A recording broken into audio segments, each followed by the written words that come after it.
I don't want to cut off any tests right now, so can you keep working, but I do need to go over numbers, silence, numbers 4 through 7 from the homework.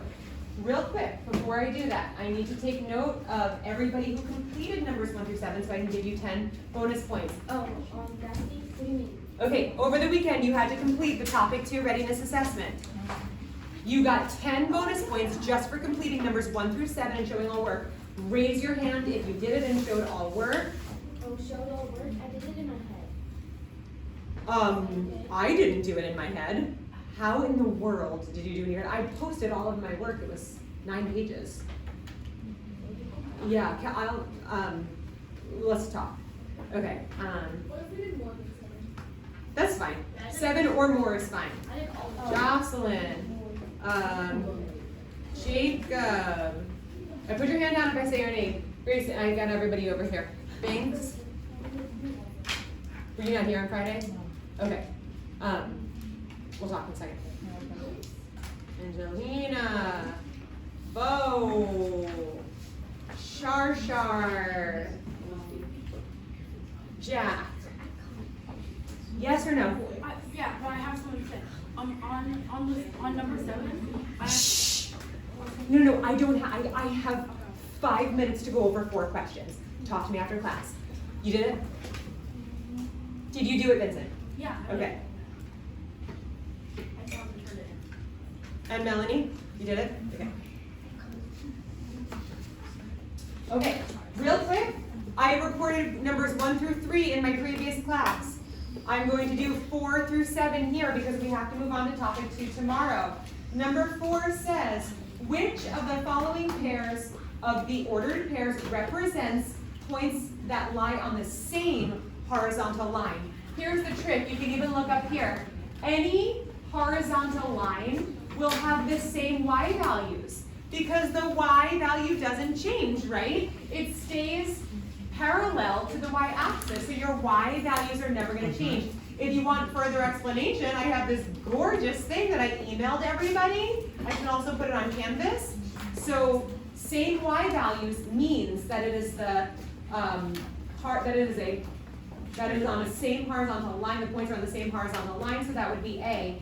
Number 5, a number y is 5 times the value of a number x. A line graphed in a coordinate plane represents the relationship between x and y. What is the slope? Well, that was a mouthful. So the first thing I did was I wrote down my equation for what it said. It says y is 5 times x. I also write 5 times x equals y because we can.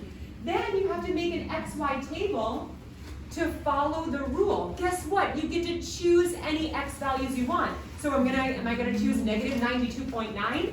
No, I'm gonna choose easy numbers like 0 and 1. So that's what I did. I chose 0 and 1 for my 2 x values for my 0.1 and 0.2. Then I followed the rule. I plugged my x value times 5 and I got 0 for y. So I put 0 in the y spot. You see how x and y tables work when you follow a rule? Then I chose 1 because it's so easy, because if I do 5 times 1, I get 5. So here are 2 of my points. Then it says, what is the slope? We need to use our slope formula, which is the change in y over the change in x.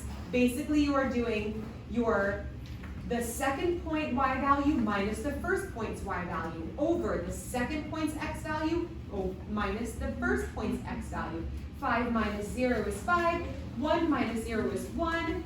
When we simplify that, the slope is simply 5. If I'm going too fast, I totally get it. You can pause and rewind me on YouTube. This is just a preview into tomorrow's lesson to make it feel nice and easy. I need silence in here. Number 6, complete the table with the ordered pairs. Oh goodness. Well, the first thing we need to do is identify the slope and the y-intercept. Guess how you can find out the slope? Sure, you could pull 2 coordinate pairs and use your slope form. Or if it's easy, you can count. Take this point, for example, and then go up to this point and do rise over run. Rise up 2 over 1. Your slope is 2. What's your y-intercept? It's the place where the line intercepts the y-axis. Hey, looky here. It intercepts it at +4. So we have our y-intercept is 4, and our slope is 2. We can use that in our slope-intercept form, which is y equals mx plus b. You heard about slope-intercept form last year in pre-algebra, yes? Yeah. Good, we're going to be using it again in algebra, over and over again. So if you have your slope and your y-intercept, plug them in. M is the slope, b is your y-intercept. Then you're going to have to take the table that it gives you. Here are the given values, the -1, the 5.5, and the 2.6. These are the answers, but here are the given values. It says if x is -1, what the heck is y? Well, let's see. We're going to use our slope-intercept form here. You guys see that? Slope-intercept form with our slope and our y-intercept, and we're going to plug in that x value. If x is -1, plug it in for x and solve for, who said it? Y, very good, because now y is our variable. When I do all that math, I get y equals 2.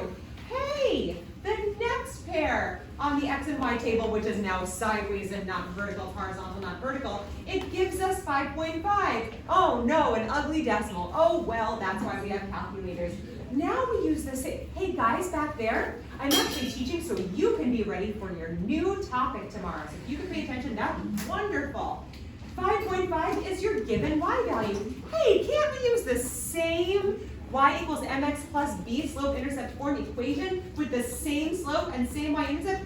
Heck yeah! We can plug 5.5 in for our y value and then solve for our x value. Do all that math algebraically and you'll get x is 0.75 with your trusty little calculator. Uh-oh, still one more pair to go. They give us the x value 2.6, so we're back to plugging in our x and solving for our y. Does this make sense? Yep. If it doesn't make sense, make sure. Did you read any of my notes online? I didn't get your notes. Did you get my email? Okay, check your email. I emailed yesterday morning. I understand if you didn't get it. I don't expect you to check your email 18 times a day like I do. All right, number 7. Write a linear equation that represents the ordered pairs shown in the table. Oh my goodness. Okay, so here's the answer. How did we get there? They only give us an x and y table. Let me turn my page here. Oh, no, I know. It's right here. To write a linear equation, all you need is the slope and the y-intercept, because y equals m, slope, x plus b, which is the y-intercept. Y, m, and b? I don't know. There's some reason I can't remember. I looked it up last year. We'll talk about it later. But it's annoying that m represents slope, and there's not even an m in the word slope, and b is y-intercept, and there's no b in y-intercept. It's just so weird. You have to memorize it. Okay, remember that the line intercepts the x-axis when, the line intercepts the y-axis when x is 0. If a line is intercepting anywhere on this y-axis, then that means the x value has to be 0 in order for it to intercept. So, looking at the table, when we see that x is 0 and y equals 1, that means the y-intercept is 1. Look, it gives you the x value 0, which actually shows you that the y-intercept is 1. That means when x is 0, y is 1. Okay, so that is where the line intercepts the y-axis. That is our y-intercept. Now all we have to do is find the slope using our slope formula. Charlotte, it would be so awesome if you could turn around. That'd be great. Okay, so if we plug in our point values, hey, all 4 points? No, just pick 2 points. I picked the first 2. Point 1 I chose as -1,5, and then I have my second point as 0,1. And then I use my slope formula again. I plug in my y2, which is here. I subtract my y1, which is 5, and I get -4. Now I have my x is 0 in my second point, so I plug that in, and then I have to subtract a -1. Oh no, subtracting a negative, that means adding a positive. So it would be +1. -4 over 1. Hey, can't we simplify that to -4? Yeah. Awesome. Remember, you can pause me and rewind me on YouTube. Now we need to fill in the equation of the line. If y equals mx plus b is our standard slope intercept form, then we can fill in our slope as -4 and our y-intercept. Remember when we found that to be 1 because it gave it to you right here when x is 0, y is 1. And that's the answer. Sorry that was fast. This was a preview. Guys, I have a 9-page detailed note file that I emailed to every single person. And now I have these videos, 1 through 7 on video on YouTube tonight in 2 different videos, okay? One video will be 1 through 3. This video will be 4 through 7. You can watch the video while reading my notes and you'll be so ready to start the new chapter tomorrow. Good? Yay, we're done.